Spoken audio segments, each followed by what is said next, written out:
अत्यंत यशस्वी झाले. काल एका वृत्तवाहिनीच्या मुलाखतीत आपण म्हटलेलं आहे की शरद पवारांची साथ सोडल्यामुळे कुठेतरी तुम्हाला असं वाटतंय का की काहीतरी चुकलं असं? मी तेव्हाच उत्तर दिलं, काही चुकलं असं वाटण्याचं काय. शरद पवार साहेबांची मी साथ सोडली त्यामुळे मला काहीतरी चुकल्यासारखं वाटतंय असा अजिबात त्याचा अर्थ नाही. मी त्याचं स्पष्टीकरण केलेलं आहे.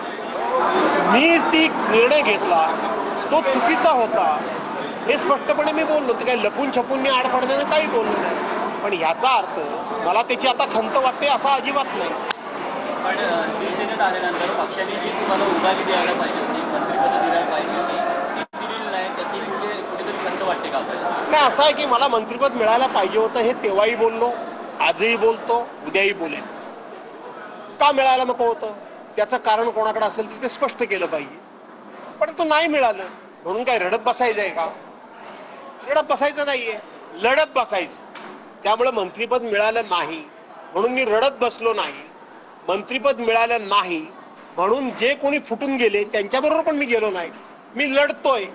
पण नाही मिळालं हे नाहीच मिळालं ते बोललं तर काय, ते चुकीचं काय आहे. पण रडत बसलो नाही, लढत बसतोय. 50 वर्षाचा तुमचा राजकीय कारकिर्दी आहे, 50 वर्षाला आम्ही बघतोय. पण असं कुठेतरी वाटतंय का एक एक कार्यकर्ते शिवसेनेचे कुठेतरी कमी होत जात आहे? वृत्तपत्रात म्हणजे पेपरमधून बातम्या येत आहेत दैनिकांमधून की भास्कर जाधव निवृत्ती घेणार म्हणून राजकारणात. हे असं आहे की कार्यकर्ते कमी होत आहेत म्हणून निवृत्ती घ्यायचं काहीच कारण नाही. 39 जागांपैकी मी एकटा निवडून आलो. परंतु शेवटी आता 8-8 वेळा निवडणुका जिंकल्यानंतर वेगवेगळ्या असं वाटतं की आता थांबायचा विचार करावा. यापेक्षा वेगळं काही कारण नाही.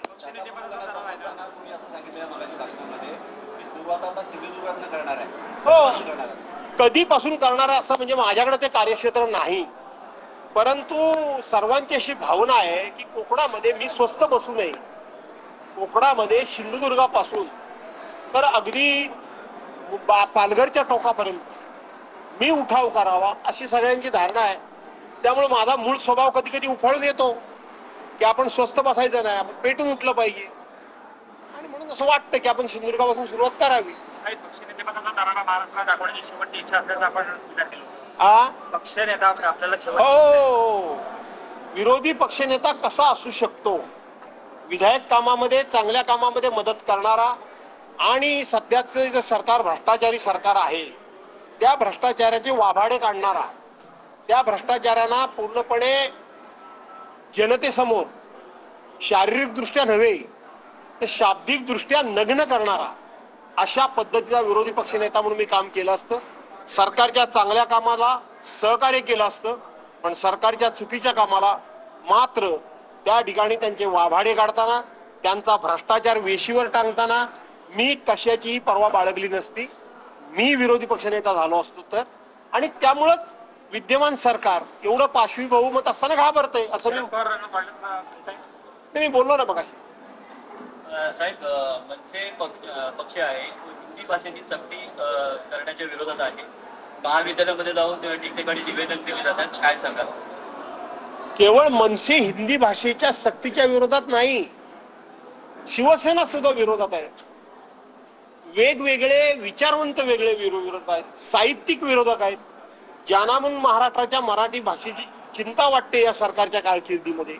हे सरकार संपूर्ण मराठी पण संपवायला लागले की काय, हे सगळे विरोधात आहेत. त्यामुळं मनसे विरोधात असातला भाग नाही, सगळेच विरोधात आहेत.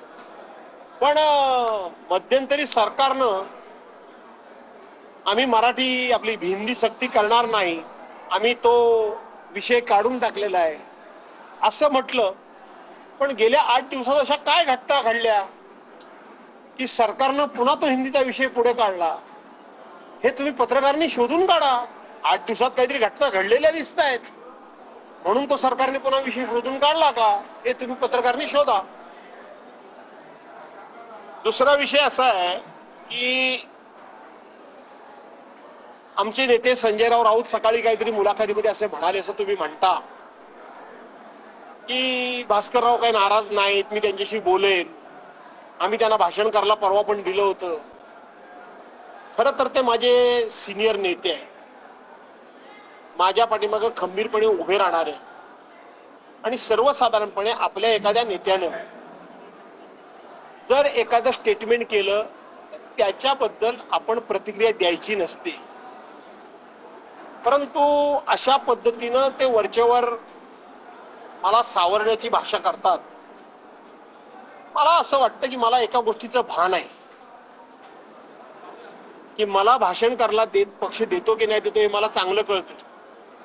माझं भाषण होतं, माझं भाषण झाल्यानंतर संजयराव राऊतांचं होतं आणि उद्धव साहेबांचं होतं. त्यामुळं पक्ष मला भाषण करायला देत नाही म्हणून मी काहीतरी बोलतोय असा एक जो संदेश त्यांच्या बोलण्यातनं जातोय त्याबद्दल मला सांगायचं आहे की मला एका गोष्टीचं भान आहे की बाळासाहेबांच्या अष्टप्रधान मंडळामध्ये असणारे नेते सुभाषराव देसाई हे व्यासपीठावर असतात तरी सुद्धा मला भाषण करायला पक्ष देतो. दिवाकर रावते असतात तरी सुद्धा पक्ष मला भाषण करायला देतो. वेगवेगळे नेते असतात तरी सुद्धा मला भाषण करायला पक्ष देतो. आणि त्याच्याही उपर आदित्यजी ठाकरे असतात तरी सुद्धा पक्ष मला 3 नंबरला भाषण करायला देतो. त्यामुळं भाषण माझ्या डोक्यात हवा गेलेली नाही की मला भाषण करायला मिळालंच पाहिजे, मी भाषण करणारा कोणतरी मोठा लागून गेलोय, हे अजिबात माझ्या डोक्यामध्ये नाही. एवढाच मला खुलासा करायचा आहे. मी भाषण करायला उभा राहतो तेव्हा काही ठरवून करत नाही, उभा राहिल्यानंतर जे सुचतं ते बोलतो. त्यामुळं मला भाषण करायला दिलं नाही असा जो एक संदेश बाहेर जातोय त्याचा खुलासा व्हावा म्हणून मी सांगतोय की आदित्यजींपासून सगळे व्यासपीठावर असताना सुभाषराव देसाई, दिवाकर रावतेंसारखे सिनियर नेते असताना मला पक्ष भाषण करायला देतो. त्यामुळे मी भाषणाबद्दल माझी नाराजी नाहीच, विषय पण नाही नाराजीचा. त्यामुळे त्याच्याशी तो लिंकअप करू नये एवढंच मी फक्त सांगतो. साहेब,